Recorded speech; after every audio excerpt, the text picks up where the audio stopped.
नमस्कार दोस्तों, मैं हूं अजय जैन, स्वराज फिनप्रो प्राइवेट लिमिटेड से।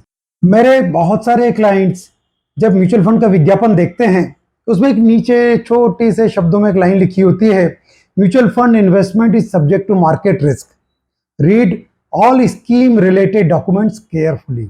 और ये जो लाइन है ये एक्चुअली उनको कुछ चीजें समझाने के लिए होती हैं, वो समझने के बजाय इससे डर जाते हैं कि अरे mutual fund investment is subject to market risk, और रिस्क शब्द को पकड़ के चलते हैं और उनको लगता है कि यार ये म्यूचुअल फंड जो है हमारे काम की चीज नहीं है, इसमें रिस्क होती है। लेकिन इसको गहराई से अध्ययन करने के बजाय मेरा सजेशन है कि इससे डरने के बजाय इसको गहराई से आप अध्ययन करें और इसको ये समझें कि इसमें क्या रिस्क है और क्या रिस्क नहीं है। यदि आप इस रिस्क को सही तरीके से समझ गए तो आप मान के चलिए कि आप इन्वेस्टमेंट में सक्सेस पा सकते हैं।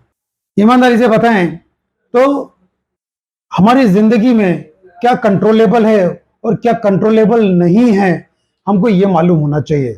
सबसे इंपॉर्टेंट चीज कंट्रोलेबल क्या है, वो है हमारे इमोशंस। हमारे इमोशंस यदि हम अपने कंट्रोल कर सकते हैं, हमारे लिए सबसे अच्छी चीज वही होती है। शेयर मार्केट को आप कंट्रोल कर नहीं सकते, प्रॉफिट्स को आप कंट्रोल कर नहीं सकते। आप जिस चीज पे कंट्रोल नहीं कर सकते आप उसको क्यों कंट्रोल करें। मैंने अपनी वेबसाइट पर एक आर्टिकल लिखा है, कंट्रोल द कंट्रोलेबल्स, एंड उसका सार यही है कि हम वो चीज कंट्रोल करें जो हमारे बस में है, जिसको हमको कंट्रोल करना चाहिए, और जो चीज हम कंट्रोल नहीं कर सकते हम उसमें कंट्रोल करने में क्यों अपना समय लगाते हैं।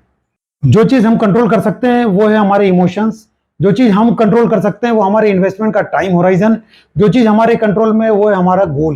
लेकिन मार्केट कैसा बिहेव करेगा, ऊपर जाएगा नीचे जाएगा, ये आपके कंट्रोल में नहीं है। और लेकिन हमारे ज्यादातर इन्वेस्टर्स उसके ऊपर ज्यादा दिमाग लगा देते हैं बजाय अपने इमोशंस को कंट्रोल करने में। एक बारीक सा सूत्र है, यदि आपको इन्वेस्टमेंट में सक्सेस पाना है तो आपको एक थंब रूल फॉलो करना होगा, वो है एसेट एलोकेशन का। ये एसेट एलोकेशन यदि आपने करना सीख लिया तो बिलीव मी आपके हर फाइनेंशियल गोल्स पूरे होंगे। आपको कभी भी मार्केट को टाइमिंग करने की जरूरत नहीं पड़ेगी, आपको मार्केट को कंट्रोल के बारे में सोचने की जरूरत नहीं पड़ेगी, आपको बहुत इमोशंस के ऊपर भी कंट्रोल करने की जरूरत नहीं। आपने डायनेमिकली आपके एसेट्स को अलोकेट करना है। अब एसेट्स क्या है, तो इक्विटी एक एसेट क्लास है, डेट एक एसेट क्लास है, लिक्विड एक एसेट क्लास है, आर्बिट्राज एक एसेट क्लास है। ये सारी एसेट क्लास में यदि आपने सही तरीके से अपने फंड्स को प्रॉपर अलोकेशन कर दिया तो आप सक्सेसफुल इन्वेस्टर बन जाएंगे। और इसके लिए म्यूचुअल फंड कंपनीज ने सेबी की गाइडलाइंस में एक एसेट क्लास इंट्रोड्यूस करी, that is called dynamic asset allocation. और डायनामिक एसेट एलोकेशन के अंतर्गत एक फंड लॉन्च किया गया है जिसका नाम है बैलेंस्ड एडवांटेज फंड। ये जो बैलेंस एडवांटेज फंड यानी कि बैफ, ये सबसे पहले आईसीआईसीआई म्यूचुअल फंड कंपनी ने लॉन्च किया था और they are running this fund very successfully. और उसके बाद में बहुत सारी कंपनीज के पास में बिल्कुल इसी फॉर्मूले पे एक डायनेमिक एसेट एलोकेशन फंड यानी कि बैलेंस एडवांटेज फंड होता है।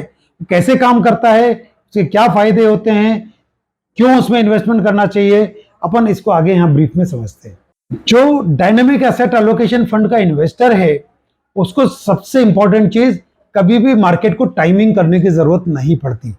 मार्केट को टाइमिंग करने का मतलब किस मार्केट लेवल पे मुझे इन्वेस्टमेंट करना है, किस मार्केट लेवल पे मुझे पैसा निकालना चाहिए, ये सब सोचने की जरूरत वहां से खत्म हो जाती है। दूसरा, ये एक ऐसी फंड क्लास है जिसमें कि डाउनसाइड रिस्क को ये कंट्रोल करता है और अपसाइड मूवमेंट्स को कैच करता है, और ये बहुत डायनामिकली होता है। तीसरी बहुत अच्छी चीज है कि ये एक ऐसा फंड है जिसके जरिए आप अपनी एक रेगुलर इनकम जनरेट कर सकते हैं एसडब्ल्यूपी के माध्यम से। अभी आगे मैं आपको एक्सप्लेन करूंगा कि एसडब्ल्यूपी कैसे काम करेगा। और वेरी इंपॉर्टेंटली ये एकमात्र ऐसी एसेट क्लास है जो आपके लिए टैक्स एफिशिएंट भी है। यदि आपको नहीं मालूम है तो मैं यहां बताता हूं कि दो एसेट क्लास हो गई, इक्विटी और डेट। इक्विटी का टैक्सेशन अलग है, डेट का टैक्सेशन अलग होता है। इक्विटी के टैक्सेशन में क्या हुआ कि 1 साल से ऊपर यदि आपका इन्वेस्टमेंट है इक्विटी ओरिएंटेड म्यूचुअल फंड्स में, तो जो भी उसमें प्रॉफिट होने वाला है उस प्रॉफिट पे 1 लाख रुपए तक का प्रॉफिट जो है वो आपके लिए टैक्स फ्री है। 1 लाख से ऊपर के प्रॉफिट पे आपको सिर्फ 10% कैपिटल गेन टैक्स देना होता है। और 1 साल से पहले यदि आपने प्रॉफिट बुक किया है तो फ्लैट 15% का आपको टैक्सेशन लगता है। जबकि डेट कैटेगरी में क्या होता है कि आपको रिटर्न्स जो भी मिलते हैं वो 3 साल के पहले यदि आप निकाल लेते हो वो आपकी इनकम में क्लब हो जाता है, क्योंकि वो शॉर्ट टर्म कैपिटल गेन होता है। और 3 साल से ऊपर की यदि आपने विड्रॉल किया है और उसमें जो प्रॉफिट आया है उस प्रॉफिट को इंडेक्सेशन करने के बाद में जो प्रॉफिट है उसके ऊपर फ्लैट 20% का टैक्स लगता है। अब ये जो balance advantage mutual fund schemes हैं, वो म्यूचुअल फंड स्कीम्स में आपको टैक्सेशन का बेनिफिट कैसे होगा ये मैं आज आपको समझाता हूं। इसमें रिटर्न्स जो हैं आपके डेट फंड से कंपैरेटिवली ज्यादा हैं।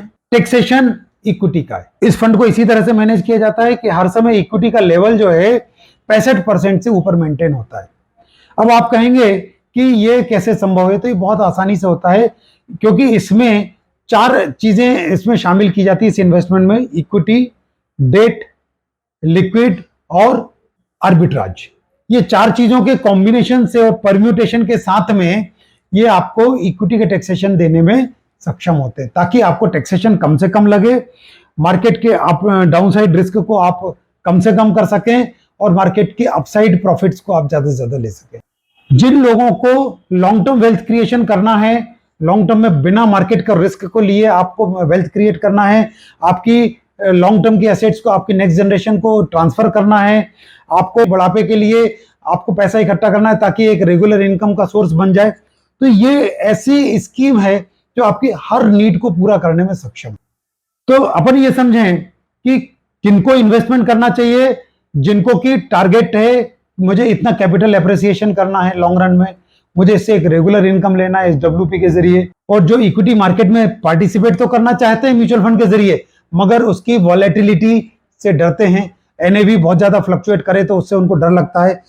यदि ऐसे लोग हैं तो वो डायनेमिक एसेट एलोकेशन के अंतर्गत बैलेंस एडवांटेज फंड में इन्वेस्टमेंट कर सकते हैं। जो मार्केट की वॉलेटिलिटी के बारे में कुछ भी नहीं जानते, उससे डरते भी हैं, उसके बारे में जानते नहीं है, उसमें पार्टिसिपेट भी करना चाहते हैं, उससे बेनिफिट भी लेना चाहते हैं, उन लोगों के लिए सबसे अच्छी स्कीम है। फिर जिनकी रिस्क लेने की कैपेसिटी मॉडरेट है और जो इक्विटी मार्केट्स में एक लिमिटेड एक्सपोजर चाहते हैं, उनके लिए भी ये स्कीम सबसे अच्छी साबित होती है। और जिनके पास में इन्वेस्टमेंट होराइजन कम से कम 3 साल या उससे ज्यादा का है, और ऐसे लोगों के लिए स्कीम सबसे अच्छी है।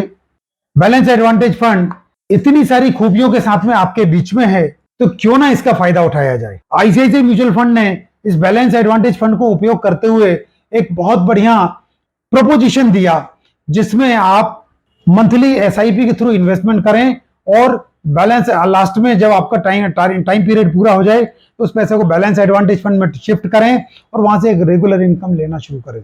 ऐसे बैलेंस एडवांटेज फंड में आप लोग अपना एक्सपोजर जरूर बढ़ाएं, उसका आपको फायदा मिलेगा।